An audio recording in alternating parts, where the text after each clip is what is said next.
নমস্কার বন্ধুরা, Amit blog TV YouTube চ্যানেলে তোমাদের সকলকে স্বাগত জানাই। সৃজনী শিল্পগ্রামে শুধুমাত্র বাংলার শিল্প আছে সেটা ভুল করেও ভাববে না।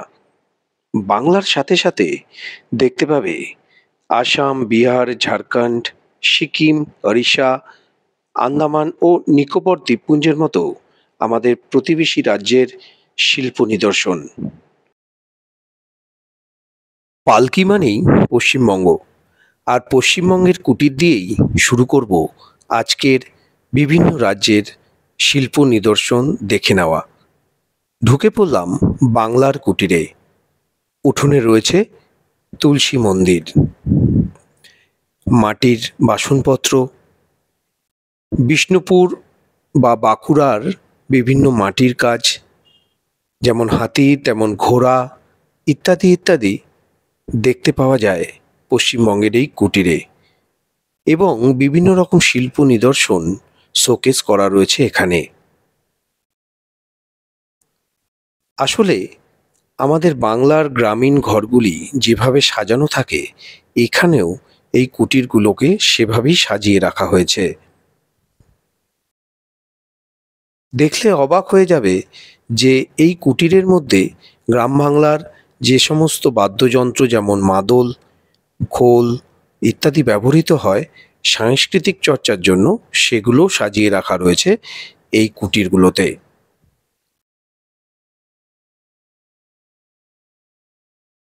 এবার চলো আমরা ঢুকে পড়ি পার্শ্ববর্তী রাজ্য ওড়িশার কুটিরে। এই কুটিরের সামনের দেওয়ালগুলো দেখো কত চিত্রাঙ্কন করা আছে। নিপুণ শিল্পীর দ্বারা এই কুটিরগুলোকে সাজিয়ে তোলা হয়েছে। দেওয়ালের মধ্যে মাইথোলজি নিয়ে বিভিন্ন ছবি আঁকা রয়েছে। আসলে উড়িষ্যার এই গ্রামে গ্রামে যে কুটিরগুলো থাকে সেখানে এরকমই দেখতে পাওয়া যায়। পাথরের মূর্তি,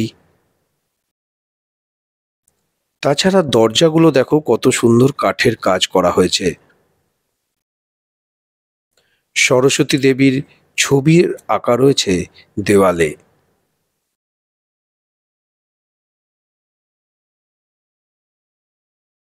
ঘরের বাইরেটা এরকমই সুন্দর করে চিত্রাঙ্কন করা হয়েছে।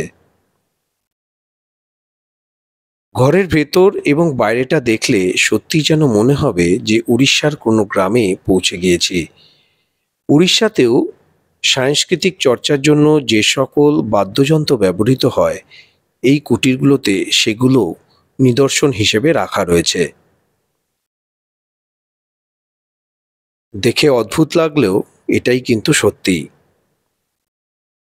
এই হচ্ছে ওড়িশার তৃতীয় ঘর। এই তৃতীয় কুটিরটিতেও বাইরে থেকে সুন্দর করে দেওয়ালগুলোতে চিত্রাঙ্কন করা রয়েছে।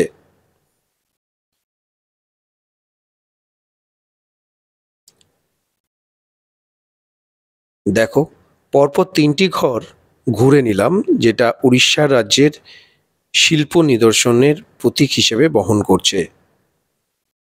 বাইরে একটি মন্দিরও করা রয়েছে, যেটা দেখলে অবশ্যই তোমাদের মনে হবে যে সত্যি যেন উড়িষ্যার কোনো গ্রামে এসে পৌঁছে গেছি। একবার ভালো করে দেখানোর জন্য 360 দেখানোর চেষ্টা করলাম। এবার পালা সিকিম, আমাদের প্রতিবেশী রাজ্য সিকিমের কুটিরটিতে আমরা এবার ঢুকব। চলো বন্ধুরা, ঢুকে দেখে নেই ভেতরটা। সিকিম একটি পার্বত্য এলাকা। আমরা সকলেই জানি সিকিমের সাথে চায়না এবং তিব্বতের বর্ডার রয়েছে। সিকিমের কুটিরের ভিতরে অবশ্যই দেখা যাবে বৌদ্ধ ধর্মাবলম্বী মানুষদের প্রতিকৃতি এবং শিল্প নিদর্শন। তাদের সাংস্কৃতিক চর্চার জন্য যে ধরনের মুখোশ ব্যবহার হয় সেগুলোও দেখানো রয়েছে। এবার চলে এলাম আমাদের পার্শ্ববর্তী রাজ্য বিহারের কুটিরে। চলো ঢুকে পড়ি বিহারের শিল্প নিদর্শন দেখে নেওয়ার জন্য তাদের সাজানো কুটিরে। কি সুন্দর আলপনা দেওয়া হয়েছে এবং এটাকে দেখানো হচ্ছে কেউ যেন উঠোনে বসে আলপনা দিচ্ছেন। দেখো বন্ধুরা, বিহারের রাজ্যের গ্রামে যে ধরনের কুটির থাকে এবং সেখানে যে পুতুল, যে সাংস্কৃতিক চর্চার বাদ্যযন্ত্র ব্যবহৃত হয়, সেগুলো সব কিছুই এই কুটিরে রাখা রয়েছে এবং ভেতরের দেওয়ালগুলো সুন্দর করে চিত্রাঙ্কন করা রয়েছে। এবার আমরা যাব আমাদের পরবর্তী রাজ্য আসামে। আসাম উত্তর পূর্ব সীমান্তের একটি রাজ্য, যে রাজ্যের জাতীয় পশু গন্ডারকে রাখা রয়েছে এবং কুটিরের বাইরেটা খুব সুন্দর করে সাজানো রয়েছে। ভিতরে রয়েছে একটি তাঁত বোনার যন্ত্র, দেখতেই পাচ্ছ কি করে সুতো পেঁচানো রয়েছে এর মধ্যে। আমরা জানি যে আসামের বিখ্যাত সিল্ক, সেই সিল্কের নিদর্শনও এখানে রয়েছে। বিভিন্ন রকম বই, যেমন কেশব চক্রবর্তী, মহেশ্বর নাগের লেখা বই এখানে তুলে ধরা হয়েছে। অসম রাজ্যের সিল্ক শিল্প থেকে শুরু করে মাছ ধরার যন্ত্রপাতি বা ব্যবহৃত জিনিসপত্র এখানে দেখানো রয়েছে। এবার চলো আমরা ঢুকে পড়ব ঝাড়খণ্ড রাজ্যের কুটিরে। ঝাড়খণ্ড এবং বিহার একটা সময় একই রাজ্য ছিল, অর্থাৎ বিহার। সুতরাং আশা করা যায় যে বিহার এবং ঝাড়খণ্ডের শিল্পের মধ্যে খুব একটা তফাৎ খুঁজে পাওয়া যাবে না, তবুও একবার ঘুরে দেখে নিতেই হয়। বিহারের যে শিল্প নিদর্শনগুলো দেখলাম, ঝাড়খণ্ডেও কিন্তু সেই শিল্প নিদর্শনগুলো রয়েছে। তবে এর মধ্যে একটু মিল পাওয়া যাচ্ছে, যে পুরুলিয়ায় যে ধরনের শিল্প দেখতে পাওয়া যায়, ঝাড়খণ্ডেও অনেকটা তাই। উত্তর পূর্ব রাজ্যগুলির মধ্যে মণিপুর একটি। চলো মণিপুর রাজ্যের যে কুটিরটি রয়েছে সেখানে গিয়ে দেখে নেই মণিপুরের শিল্প নিদর্শন। তারাও কিন্তু বেশ পটু দেয়ালে পটচিত্র অঙ্কনে। তাদের বেতের কাজ বা বেতের ঝুড়ি এই সমস্ত ব্যবহারে তারা যথেষ্ট পারদর্শী। উত্তর পূর্বের আরেকটি রাজ্য ত্রিপুরা। এবার ঢুকে পড়ব ত্রিপুরার কুটিরটায়। ত্রিপুরার কুটিরের ভিতরে অবশ্যই দেখতে পাবো ত্রিপুরার শিল্প নিদর্শন। এখানকার মানুষেরা অনেক বেশি ব্যবহার করেন বেত।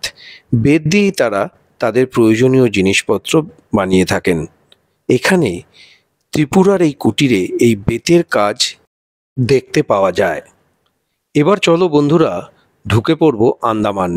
বঙ্গোপসাগরের মধ্যে অবস্থিত এই দ্বীপপুঞ্জের একটি আন্দামান। আন্দামানের শিল্প নিদর্শন রয়েছে আন্দামানের এই কুটিরে। চলো ভেতরটা দেখে নিই।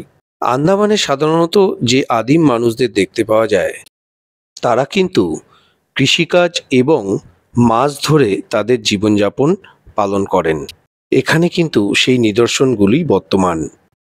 পৌঁছে গিয়েছি আরও একটি দ্বীপপুঞ্জ, নিকোবর। এই নিকোবর দ্বীপপুঞ্জটা বঙ্গোপসাগরের মধ্যেই অবস্থিত, এটা আমরা সকলেই জানি।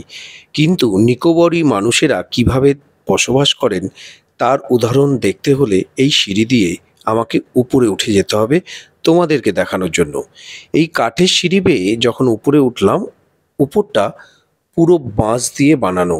আসলে নিকোবরীরা এরকম উঁচু করে ঘর বানায়, কারণ নিচে সমুদ্র হওয়ায় যাতে জল না ঢুকে পড়তে পারে, সে কারণেই এই ব্যবস্থা। আসলে সমুদ্রের মধ্যে বা জলের মধ্যে এরা বসবাস করে অভ্যস্ত। এরা জল আর জঙ্গল নিয়ে জীবনযাপন করেন নিকোবরীরা। যদিও আন্দামানে জঙ্গল থাকলেও নিকোবরে কিন্তু সেভাবে জঙ্গল দেখতে পাওয়া যায় না। তারা পুরোটাই নির্ভরশীল জলের উপরে, তাই তারা এতটা উঁচু করে তাদের ঘর বানায়। এবার দেখো মেঝেটা বাঁশ দিয়ে যেভাবে বানানো হয়েছে, অরিজিনালি নিকোবরীরাও কিন্তু এইভাবেই তাদের ঘরের মেঝে বানায়। এখান থেকে বাইরেটা দেখলেই মনে পড়ে যায় যেন চারদিকটা বঙ্গোপসাগরের নীল জল চোখে ভাসছে।